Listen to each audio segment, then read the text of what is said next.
नमस्कार, जय श्री राम।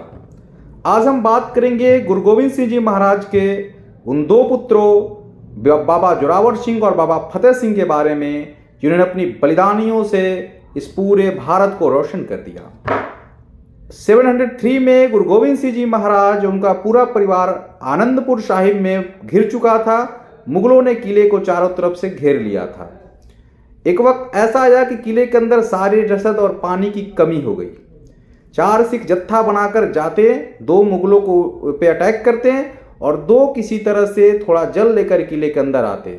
इतनी भयंकर कमी थी किले के अंदर रसद और पानी की। इसमें कभी 2, कभी 3 और कभी 4 मारे जाते थे। मुगल लगातार संधि का प्रस्ताव दे रहे थे और ये कह रहे थे कि आप किला खाली कर दो, हमें सिर्फ किले से मतलब है, हम आपके और आपके परिवार और आपके अनुयायियों को कुछ भी नहीं करेंगे।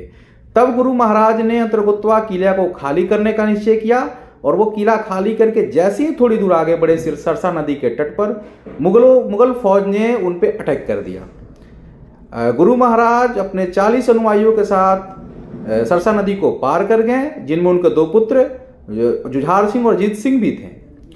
लेकिन इस कसकमस में उनका परिवार उनसे बिछड़ गया, जिसमें उनकी माता गुजरी कौर, जो गुरु तेग बहादुर जी की पत्नी थी, जिन्हें हिंद दी चादर कहा जाता है, और उनके साथ उनके 2 छोटे बच्चे थे। गुरु गोविंद सिंह जी महाराज के 2 छोटे बच्चे बाबा जोरावर सिंह और बाबा फतेह सिंह भी अपनी दादी के साथ बिछड़ गए।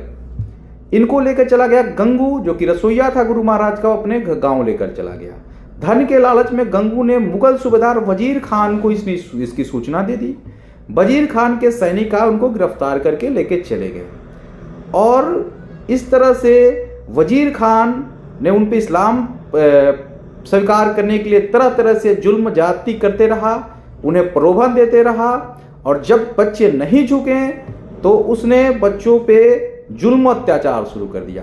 पहले उनके कुएं में लटकाया गया और ये दृश्य उनकी दादी के सामने किया जा रहा था कि उनकी दादी को देख के बच्चे पिघल जाए, लेकिन बच्चे टस से मस नहीं हुए। फिर निश्चय उन्हें दीवालों में चुनवाने का आदेश पारित किया गया और बच्चों को दीवालों में चुनवाया जाने लगा। और जब दीवाल में चुना जा रहा था तो बड़े भाई की आंखों में कुछ आंसू निकल गए। तो ये देखकर छोटे भाई ने कहा, क्या भैया आप रो रहे हैं, मौत से डर गए? तो उस समय जो बड़े भाई ने जवाब दिया, उन्होंने कहा कि नहीं, मैं मौत से नहीं डरा, बल्कि तू इस दुनिया में मेरे बाद आया है और आज बलिदानी देने में तू मेरे से पहले बलिदान हो रहा है। ये सोचकर मुझे पीड़ा हुई, बलिदानी मुझे पहले देनी चाहिए थी। और इस तरह से गुरु गोविंद सिंह जी महाराज के दोनों बच्चे धर्म और देश की पे बलिदान हो गए।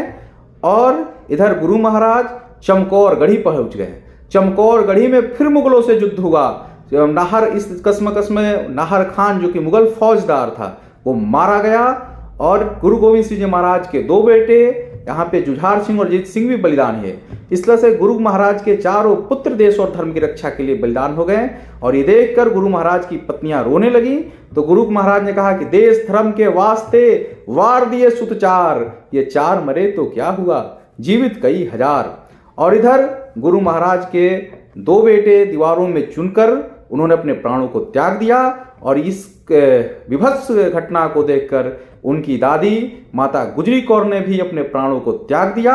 और किसी पोएट ने ठीक ही कहा है कि गुरु गोविंद के बच्चे उम्र में थे अगर कच्चे, धर्म ईमान के सच्चे, जोरावर जोर से बोला, फतेह सिंह शोर से बोला, नहीं हम रुके नहीं सकते, नहीं हम झुके नहीं सकते, हमें निज देश प्यारा है, हमें निज धर्म प्यारा है, पिता दशमेश प्यारा है, श्री गुरु ग्रंथ प्यारा है, रखो ईंट भरो गारे, चुनो दीवारों कातिल हत्यारे, हमारी लाश बोलेगी, निकलती सांस बोलेगी, हजारों बार बोलेंगे, ये दरो दीवार बोलेगी, हजारों बार बोलेंगे, हमारे देश की जय हो, हमारे धर्म की जय हो, पिता दशमेश की जय हो, श्री गुरु ग्रंथ की जय हो। कभी पर्वत झुके भी हैं, कभी दरिया रुकी भी है, नहीं रुकती रवानी है, नहीं झुकती जवानी है।